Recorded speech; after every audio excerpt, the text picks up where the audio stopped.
तीनों ही तो कल बेल करा करके आए हैं ना, कल ही तो करा के आए हैं। चारा घोटाला, ये सब भ्रष्टाचार से जुड़े हुए लोग हैं। दूसरा इनका आधार भ्रष्टाचार। जेपी नड्डा ने इंडिया गठबंधन पर भी निशाना साधा है।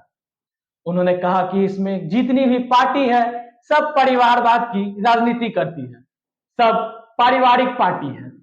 भारत को लोकतंत्र कभी परिवारवाद को पराश्रय नहीं देगा, हमेशा राष्ट्रवाद का समर्थन करेगा। नमस्कार, आप देख रहे हैं न्यूज इरा, मैं हूं आपके साथ शुभ। भाजपा के राष्ट्रीय अध्यक्ष जेपी नड्डा ने गुरुवार को दोपहर बापू सभागार में अपने संबोधन के दौरान विपक्षी दलों पर जमकर हमला बोला है, लेकिन निशाने पर राष्ट्रीय जनता दल के राष्ट्रीय अध्यक्ष लालू प्रसाद और उनके परिवार को रखा है। उन्होंने कहा कि पिछले 10 सालों से यूपीए की सरकार में नारी सशक्तिकरण बिल संसद में पड़ा हुआ था, किसी ने कोई सुध नहीं ली। प्रधानमंत्री नरेंद्र मोदी ने 3 दिनों के अंदर नारी शक्ति बदन बिल लाया। जाति आधारित गणना पर तंज कसते हुए जेपी नड्डा ने कहा कि आजकल बैकवर्ड की बहुत चर्चा हो रही है, लेकिन मैं आपको बता दूं कि भाजपा ने सबसे ज्यादा ओबीसी वर्ग के हित में काम किया है। कैलाशपति मिश्र और भाजपा ने ओबीसी वर्ग के लिए कितना कुछ किया है। ओबीसी कमीशन को संवैधानिक दर्जा देने का काम मोदी सरकार ने दिया है। उन्होंने पूछा कि राहुल गांधी और लालू प्रसाद उस समय सरकार में थे, अगर उनको चिंता थी तो ओबीसी कमीशन को संवैधानिक मान्यता क्यों नहीं दिलाई। संसद में जितने कांग्रेस के सांसद नहीं है, उससे ज्यादा ओबीसी सांसद भाजपा के हैं। भाजपा सामाजिक न्याय की पार्टी है। जेपी नड्डा ने कहा कि सामाजिक न्याय का नारा लगाने वाले ने केवल अपनी तिजोरी भरी है। बिहार को पहला एम्स श्रद्धेय अटल बिहारी वाजपेयी सरकार ने दिया है। दूसरा एम्स दरभंगा में नरेंद्र मोदी की सरकार ने दिया है। आज भी दरभंगा एम्स के लिए पैसा रखा हुआ है। जैसे ही इस सरकार पर काम शुरू होगा, सरकार पैसा भेज देगी। जेपी नड्डा ने मोदी सरकार की उपलब्धियों गिनाई। उन्होंने कहा कि प्रधानमंत्री मोदी गरीबों के विकास के लिए लगातार कार्य कर रहे हैं। जेपी नड्डा ने कहा कि महागठबंधन सरकार तिरस्करण की सरकार राजनीति करती है। उन्होंने बिहार में विकास से कोई लेना देना नहीं है।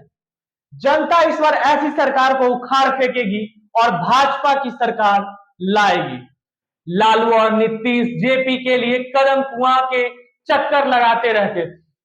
आप कहां से चले थे और कहां पहुंचे।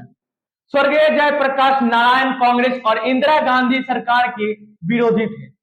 लालू जी और नीतीश जी जेपी आंदोलन में कूद गए, विचारधारा की लड़ाई लड़ रहे थे। लालू ने तो अपनी बेटी का नाम मिसा तक रख दिया, क्योंकि इस एक्ट को लेकर वह जेल गए थे। भाजपा के राष्ट्रीय अध्यक्ष जेपी नड्डा ने कहा कि लालू, तेजस्वी और राबड़ी देवी को कल ही बेल करवा कर आए हैं।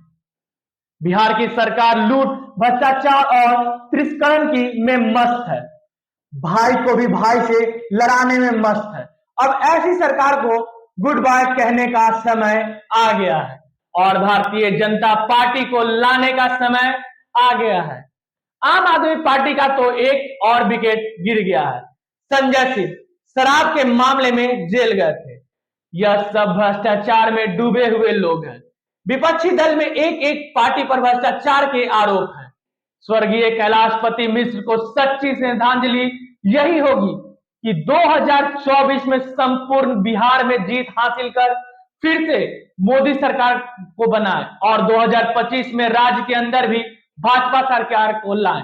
जेपी नड्डा ने इंडिया गठबंधन के पार्टियों पर निशाना साधते हुए कहा कि पहले से क्षेत्रीय पार्टी बनते हैं और फिर परिवारवाद की पार्टी बन जाते हैं। तीनों ही तो कल बेल करा करके आए हैं ना, कल ही तो करा के आए हैं।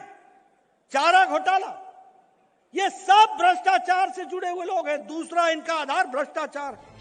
ये अलायंस है, ये 3 आधार पर खड़ा है।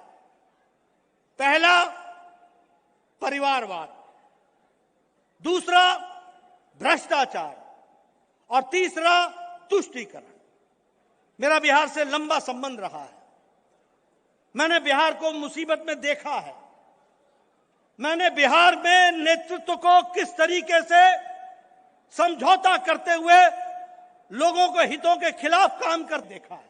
मैंने वो भी दिन देखे हैं जब सामाजिक न्याय का नारा लगा करके आने वाले लोग अपने परिवारों की और अपने घरों में, अपने तिजोरियों में धन भरने के सिवाय कोई काम नहीं किया। वो समय भी देखा है। मेरे बातों का बहुत बुरा लगा था विपक्षी दलों को। मैं दोबारा बोलना चाहता हूं, पहले ये बनती हैं क्षेत्रीय पार्टियां, रीजनल पार्टी, और रीजनल पार्टी के बाद बनती हैं ये पारिवारिक पार्टी।